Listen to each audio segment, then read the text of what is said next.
Listen closely, because what you're about to discover might shake everything you thought you knew about the Bible. Have you ever stopped to wonder why the sons of Moses, one of the most powerful spiritual leaders in human history, were practically erased from the biblical narrative? Seriously, think about it. We know everything about Moses, the burning bush, the Red Sea, the 10 Commandments. But when it comes to his own children, silence. A deafening, uncomfortable silence. And let me tell you right now, this wasn't by accident. No, no, no. What if I told you that hidden within this silence is one of the most uncomfortable, shocking, and yet liberating truths that religion has quietly swept under the rug for centuries? Oh yeah, a spiritual cover-up that almost no one dares to talk about. But today, we're breaking that silence. Because behind this missing story lies a message so deep, so transformative, that it has the power to radically shift how you see purpose, calling, and even your own life. You've probably been led to believe that being used by God means being in the spotlight, doing something grand, visible, and celebrated. But what if that's the biggest lie ever sold to humanity? In this video, we're going to uncover the mystery of Gershom and Eliezer, the forgotten sons of Moses. And trust me, what you're about to learn doesn't just change how you see biblical history, it changes how you see yourself. Because hidden in their story is a spiritual principle that could unlock the exact clarity you've been searching for in your own journey. So buckle up, stay close, because the truth you're about to hear, yeah, it's been hidden in plain sight, all along. Hey, let me ask you something that maybe no one has ever asked you before. Why is it that the sons of Moses, one of the greatest spiritual leaders in history, practically disappeared from the pages of the Bible? Yeah. While the entire world knows Moses' story, very few even know who his sons, Gershom and Eliezer, were. And trust me, the meaning behind this is way deeper than you might think. So get ready, because what you're about to hear might just unlock something that's been hidden inside you for a long, long time. You see, after fleeing Egypt, Moses not only found shelter, but also a brand new path for his life in a place called Midian. It was there that he met Zipporah, the daughter of Jethro, a highly respected priest in that region. From this marriage, 2 sons were born. The first, Gershom, was named that because Moses saw himself as a foreigner, someone living far from his homeland, carrying this constant feeling of not belonging. And let's be honest, maybe you've felt that way at some point in your life too, haven't you? And here's the thing. The second son was named Eliezer, and that name holds a powerful declaration of faith. God is my help. You see, Moses, despite carrying scars of rejection, never forgot who held him up when he needed it most. Ever had that moment when you thought you just couldn't handle it anymore? When everything seemed to be falling apart? Yeah. Moses was there too, and he gave that name to his son as a living reminder that God never abandoned him. A lesson that, honestly, is pure gold. For me, for you, for anyone walking this spiritual path. But hold on tight, because now comes a part that hardly anyone talks about. Have you ever noticed that despite being the sons of one of the most spiritually elevated men in history, Gershom and Eliezer never took the spotlight in the Bible? Weird, right? I mean, if this were today, it'd be like being the child of a global celebrity and just fading into obscurity. Relax, because in just a bit, I'll explain exactly why that happened. And trust me, this insight might heal some wounds inside you. And you know what's even more fascinating? The very meanings behind these boys' names tell loud and clear the true inner saga of Moses. Gershom, the foreigner. Eliezer, the one helped by God. Names that speak of exile, escape, overcoming, and, above all, spiritual dependence. Makes you wonder, right? How many times in our own journey do we also feel like outsiders in this world, searching for something that always seems just one step ahead? So, if all of this is hitting home for you, take a deep breath and stick with me. Because what comes next doesn't just answer why these sons never became prominent, it also reveals one of the greatest spiritual secrets hidden between the lines of the Bible. And trust me, it might be exactly what your soul has been waiting to understand. All right, now imagine this. You've just left behind everything you knew. Your past, your status, your comforts, gone. What do you do when life forces you into exile? Well, Moses knew that feeling firsthand. After fleeing Egypt, with a death sentence hanging over his head, he found himself in the barren yet spiritually rich lands of Midian. But here's the twist. What looked like an escape was, in fact, the divine setup for his transformation. Oh yeah. And this part of the story, it's packed with lessons for anyone feeling lost, broken, or in transition. Moses didn't just survive in Midian, he rebuilt. He met Zipporah, the daughter of Jethro, a respected priest who wasn't just wise but deeply spiritual. Imagine that, going from fugitive to family man, learning how to live humbly, tend sheep, and, most importantly, listen. You see, sometimes God pulls you out of the noise of the world to teach you in silence. And let's be real. How many times has life forced you to slow down, only for you to realize later that was exactly what your soul needed? But wait, because there's something deeper here. This wasn't just about Moses hiding. It was about Moses being prepared. Think about it. Before leading a nation, he had to lead himself. The wilderness of Midian became his training ground. Humility replaced pride.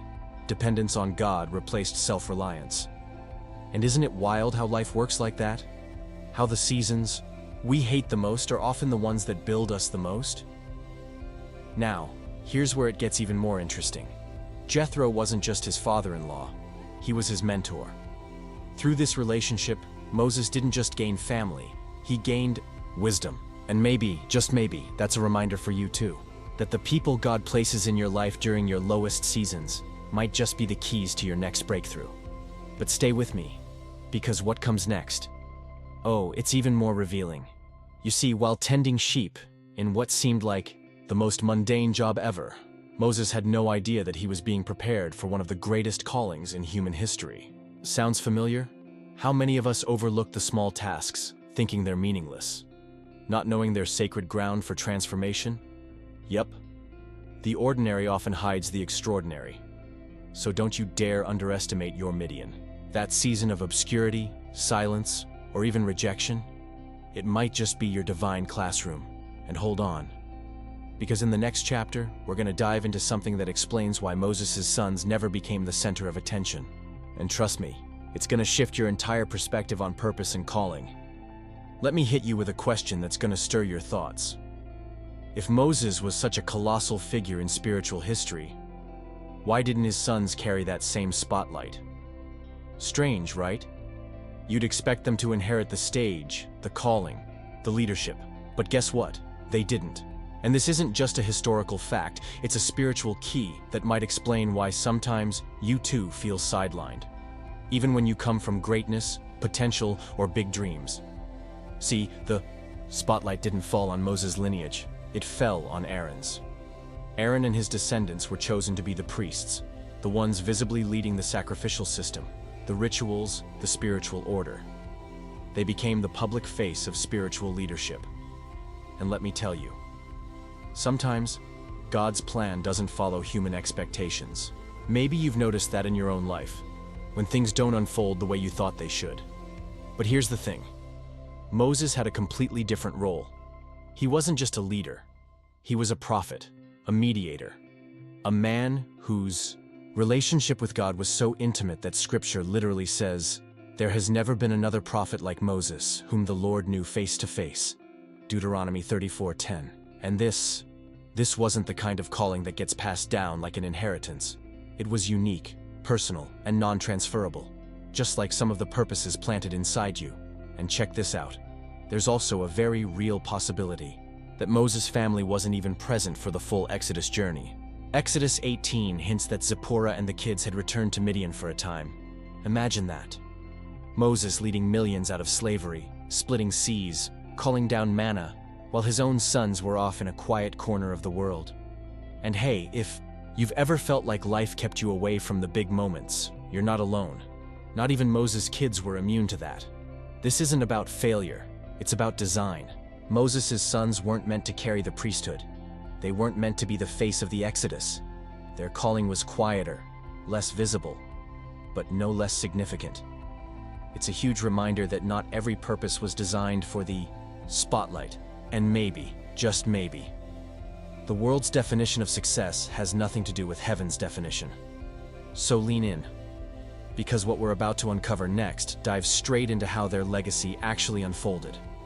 And trust me, it's gonna flip the script on what you thought impact really looks like. All right, now brace yourself, because what I'm about to share might flip your understanding of Moses' family dynamics upside down.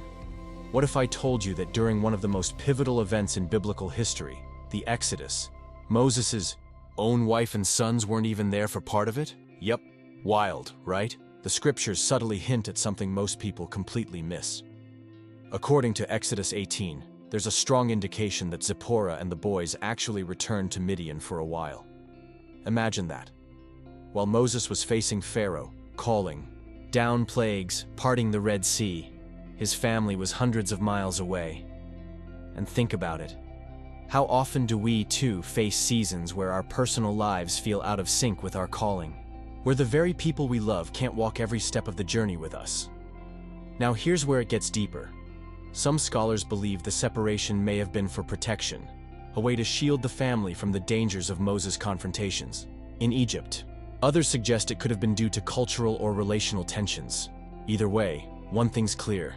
Even the most anointed, chosen, and divinely appointed leaders face family struggles, complexities, and moments of distance. You ever been there? But hold on. There's a powerful twist. When Jethro, Moses' father-in-law, shows up later with Zipporah and the sons, it isn't just a family reunion. It's symbolic. It represents restoration, reconnection, and the reminder that no mission, no matter how divine, should come at the total expense of family. And man, isn't that a word for this generation? How often do we chase purpose but forget the people right in front of us? Still, their absence during key moments of the Exodus explains a lot about why Gershom and Eliezer didn't step into public roles. They weren't physically present for some of the most formative moments of Israel's deliverance. And that distance, whether by design, necessity, or circumstance, shaped the legacy they would carry. But hold tight, because their story is far from over. What comes next might surprise you even more, because despite being out of the spotlight, the descendants of Moses played roles that were deeply significant, just in ways that most people never notice. And unlocking this truth might just redefine how you see your own calling, your own place, and your own value in this world. Okay, now get ready, because what I'm about to show you proves that impact isn't always about being in the spotlight. Gershom and Eliezer may not have led armies or performed miracles, but their legacy still echoes through the pages of Scripture. Quietly, faithfully, purposefully. And trust me, this speaks directly to anyone who's ever felt overlooked or unseen. When we dig into 1 Chronicles 23:14-17, something fascinating emerges. Gershom's lineage continued through Shubal, and Eliezer's line expanded through Rehabiah, who, by the way, had many descendants. This wasn't just a casual mention. This was a divine record, a reminder that even those whose stories aren't front and center still matter deeply in God's plan. Makes you wonder, how often do we underestimate the quiet chapters of our own lives? And while they weren't priests like Aaron's descendants, Moses' family wasn't left out. They were Levites, entrusted with caring for the tabernacle, assisting the priests and handling sacred duties. Think about that for a second. Not the face of the ceremony, but the hands that made it possible. And hey, maybe that's a word for anyone who's been working behind the scenes, wondering if it matters. Oh, it matters. A lot. You see, the role of a Levite was anything but small. Setting up the tabernacle, maintaining holy spaces, managing the sacred objects. It was work that required precision, dedication, and reverence. In modern terms, it's like being the person who keeps the spiritual engine running while others are up front with the microphone. And honestly, the world needs way more of that than it realizes. There's something deeply humbling and yet profoundly empowering about knowing that Moses' descendants weren't called to perform the flashy miracles, but rather to preserve the holy space where God's presence dwelled. Wow, let that sink in. Maybe you've been chasing a spotlight that was never yours to hold. And maybe, just maybe, Your real calling is sacred in ways the world can't even measure. So lean in, because what we're about to dive into next takes this idea even deeper. It's not just about their roles, it's about the life-changing lessons their story carries for anyone trying to navigate purpose, calling, and faith in a noisy world. Let me ask you something straight from the heart. What if the reason you feel invisible sometimes is because your calling was never meant for the stage, but for the sacred? Yeah. This story of Gershom and Eliezer carries a message that, if you really let it sink in, could radically shift how you see yourself, your worth, and your place in God's plan. First big truth: not everyone is meant for the spotlight, and that's not a downgrade. It's divine design. Ecclesiastes 3:1 reminds us there is a time for everything. Just like Moses' sons, you might be called to roles that the world doesn't applaud, but that heaven celebrates. Think about that. How many people miss their calling because they're chasing visibility instead of obedience? Second, there's insane value in quiet faithfulness. Romans 8:28 isn't just a verse, it's a reality check. God is weaving purpose out of every thread, even the ones that look like loose ends. Psalm 112:1-2 echoes the same. Blessed is the one who fears the Lord. Their children will be mighty in the land. You may never know how your faithfulness today impacts generations tomorrow. Then comes the punch: obedience over recognition. Hebrews 6:10 promises that God is not unjust. He will not forget your work and the love you have shown him. You're not overlooked. You're being recorded in heaven's books. Philippians 2:3-4 drives it home. Serve with humility, not for applause, but because it aligns you with the very heartbeat of the divine. And finally, here's the lesson that ties it all together. God looks at the heart, not the status. 1 Samuel 16:7 slaps human logic right in the face. People look at the outward appearance, but the Lord looks at the heart.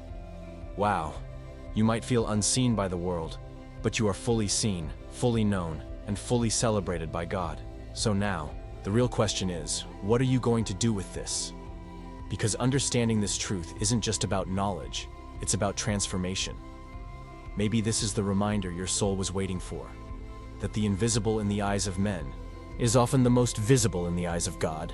So, after hearing all this, let me ask you straight. How long have you been believing that your value depends on how visible you are to the world? Because if there's one thing this story of Gershom and Eliezer teaches us, it's that significance isn't always loud. It isn't always public. Sometimes, it's sacred, hidden, and eternal. Look around. How much of your life has been shaped by chasing recognition, by wondering if you're seen, if you're making an impact, if you matter? And maybe, just maybe, the reason you felt invisible wasn't punishment. It was protection. It was preparation. Just like the sons of Moses, called to serve, in the shadows, but recorded forever in the divine story. The world might never clap for the prayers you pray in secret, for the people you quietly help, for the burdens you silently carry. But heaven? Oh, heaven never misses it. Hebrews 6:10 says it loud. God is not unjust. He will not forget your work. So now the question shifts back to you. Are you willing to embrace the kind of purpose that doesn't depend on applause? Are you ready to stop measuring your worth by the world's standards and start aligning with heaven's definition of greatness? Want to hear from you? Drop here in the comments. What part of this story hit you the hardest? What's the lesson your soul needed to remember today? Let's build a community that seeks truth, depth, and meaning together. And if this message stirred something inside you, if it opened your eyes or comforted your heart, don't forget to subscribe, activate the notifications, and share this video. Because together, we're diving deeper into the truths that set us free. Thank you for being here. And remember, sometimes the most powerful callings are the ones heaven applauds, even if the world never notices.